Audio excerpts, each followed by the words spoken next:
बिस्मिल्लाहिर्रहमानिर्रहीम। अस्सलाम वालेकुम दोस्तों, आज है जी 31 दिसंबर 2024। जनाब कैसे खैरियत है? और साल का आखिरी दिन है। माशाल्लाह सारे अमरूद ऐसे ही कलर है।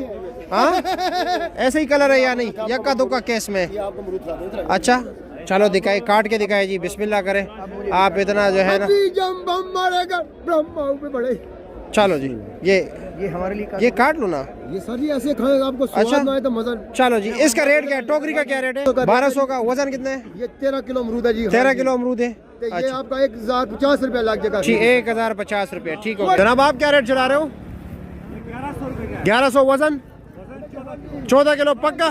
ठीक हो गए जी। आप क्या रेट चला रहे हो मलंग भाई? 1300 रुपया।